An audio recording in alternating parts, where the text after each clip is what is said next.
अस्सलाम वालेकुम नाजरीन। आज 4 अगस्त 2021 है और नाजरीन आज की इस वीडियो में दो मौज़ूआत का अहाता करने की कोशिश करेंगे। नाजरीन हमेशा की तरह एक बार फिर वज़ीर-ए-आज़म पाकिस्तान इमरान ख़ान साहब ने एक बड़ा सरप्राइज़ दिया है और इमरान ख़ान साहब के इस सरप्राइज़ से एक बार फिर तमाम तज्ज़ियाकार हैरान रह गए हैं, क्योंकि जो तज्ज़िये दिए जा रहे थे आज़ाद कश्मीर के वज़ीर-ए-आज़म के नाम के हवाले से, तो अनएक्सपेक्टेडली इमरान ख़ान साहब ने उन तमाम तज्ज़ियों को दरे हुए एतना नहीं समझा। जी हाँ, इमरान ख़ान साहब ने अब्दुल क़य्यूम नियाज़ी को आज़ाद कश्मीर का वज़ीर-ए-आज़म नामज़द कर दिया है। नाज़रीन अब्दुल क़य्यूम नियाज़ी के हवाले से मैं आपको थोड़ी सी उनकी हिस्ट्री बता दूं। पहली बात तो ये है कि हल्का LA-18 पूंछ के गांव दरा शेर खान के साथ इनका ताल्लुक़ है। 1969 में दरा शेर खान में पैदा हुए अब्दुल क़य्यूम ख़ान नियाज़ी, और इसके अलावा इनके ख़ानदान ने 1947 में मकबूजा कश्मीर से आज़ाद कश्मीर की तरफ हिजरत की थी। इनके जो बड़े भाई हैं सरदार ग़ुलाम मुस्तफ़ा साहब, वो 1985 में वज़ीर माल रहे हैं और 22 साल की उम्र में अब्दुल क़य्यूम ख़ान नियाज़ी ने डिस्ट्रिक्ट कौंसिल का इलेक्शन लड़ा था, जिसमें वो जीत गए थे। तो ये तो उनकी जो है ना मुस्तक़बिल माज़ी बईद की जो है वो हिस्ट्री है। इसके अलावा मुस्लिम कॉन्फ्रेंस के साथ जो है इनका ताल्लुक़ रहा है। 2006 में मुस्लिम कॉन्फ्रेंस की नशिस्त पे कामयाब हो गए थे। 2006 से 2011 तक जो है वज़ीर खुराक रहे और इसके अलावा दूसरी मिनिस्ट्रीज़ भी इनके पास रही हैं। 2011 में मुस्लिम कॉन्फ्रेंस की नशिस्त पे इलेक्शन हार गए थे। 2016 में मुस्लिम कॉन्फ्रेंस की नशिस्त पे एक बार फिर इलेक्शन में इन्हें शिकस्त हो गई थी और उसके बाद इन्होंने धांधली के हवाले से एक दरख्वास्त भी दायर की, जो कि कई साल तक अदालतों में जो है ना ज़ेर समाअत रही। 2019 में अब्दुल क़य्यूम नियाज़ी ने जो है मुस्लिम कॉन्फ्रेंस को खैरबाद कह दिया और तहरीक इंसाफ में शामिल हो गए। तहरीक इंसाफ की नशिस्त पे इन्होंने इलेक्शन लड़ा और 9000 वोटों से जो है उन्हें फ़तह हासिल हो गई। ये तो बात हो गई। इसके अलावा मुग़ल ख़ानदान के साथ इनका ताल्लुक़ है और नियाज़ी जो है ये तखल्लुस के तौर पे अपने नाम के साथ लिखते हैं। अब नाज़रीन तज्ज़ियाकारों की राय ये थी कि सरदार तनवीर इलियास साहब चूँकि बहुत पैसों वाले हैं, इसलिए इमरान ख़ान साहब उन्हें वज़ीर-ए-आज़म बनाएंगे, और कई तज्ज़ियाकार तनकीद भी कर रहे थे कि इमरान ख़ान साहब को अब पैसों वाले लोग पसंद आने लग गए हैं।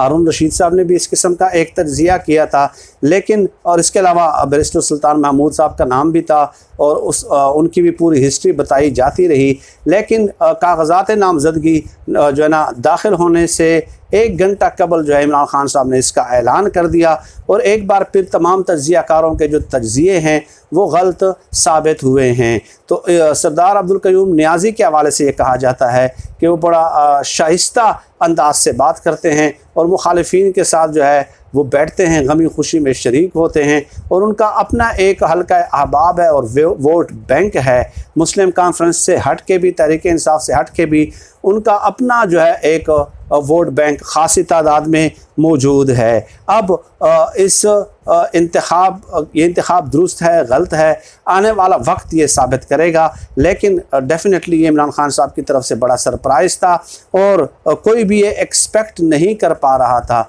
क्योंकि बहुत सारे जो नाम सर्कुलेट कर रहे थे उनके साथ इंटरव्यूज़ भी हुए और एक उम्मीदवार का प्रोफाइल भी हमने टीवी स्क्रीन्स पे देखा कि वो डिस्कस होता रहा। लेकिन एंड टाइम पे इमरान ख़ान साहब ने हंगामी तौर पे इनको बुलाया, इनका इंटरव्यू किया और इन्हें उम्मीदवार आज़ाद कश्मीर वज़ीर-ए-आज़म का उम्मीदवार नामज़द कर दिया। ये तो एक बात हो गई नाज़रीन। अब दूसरी बात यह है कि शहबाज शरीफ साहब के हवाले से और हमज़ा शहबाज साहब के हवाले से।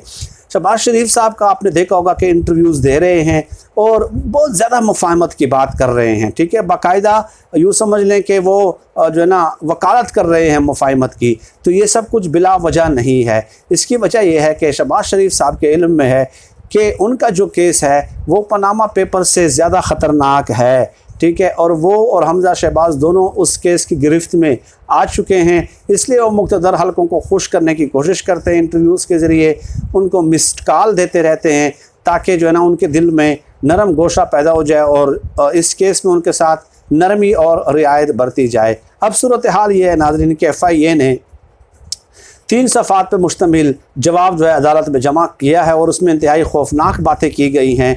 एक तो ये कि ये दोनों बाप बेटा जो है हमारे साथ ताउन नहीं कर रहे, और दूसरा ये कि अदालत में उन्होंने बाकायदा ये बात जमा कराई है कि हमने 20 सवाल सिर्फ पूछे हैं भाई, और बाकायदा अदालत में वो सवालात जमा करा दिए हैं FIA ने कि हमने इनसे 20 सवालात पूछे हैं। तो ये सवाल गंदम होता है, जवाब चन्ना होता है। ये जवाब देने के लिए तैयार ही नज़र नहीं आते बाप बेटा।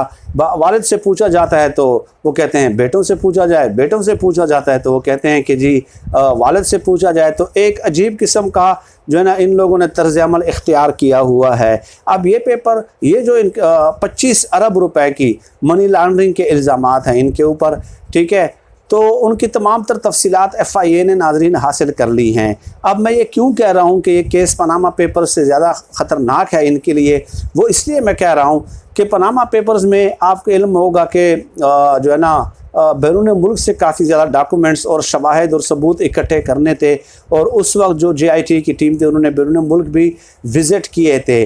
तो यहाँ पे मसला ये है कि जितने भी डॉक्यूमेंट्स हैं, जितने भी ट्रांजैक्शंस हैं, जितनी भी मनी लॉन्ड्रिंग की गई है, वो तमाम तर शवाहिद, सबूत, डॉक्यूमेंट्स, ट्रांजैक्शंस जो हैं वो मुल्क के अंदर मौजूद हैं, और वो अफराद जिनके नाम पे जो है ना अकाउंट्स बनाए गए और पैसे ट्रांसफ़र किए गए और मनी लॉन्ड्रिंग की जाती रही, ख़ुद इनके मुलाजमीन भी बहुत सारे जो है ना इसमें शरीक थे, और मंजूर पापड़ वाले के नाम पे भी इन्होंने अकाउंट खुलवाए थे। तो वो तकरीबन ज़्यादातर इस मुल्क के अंदर ही मौजूद है, ट्रांजैक्शंस और दस्तावेज़ात और सबूत वगैरह।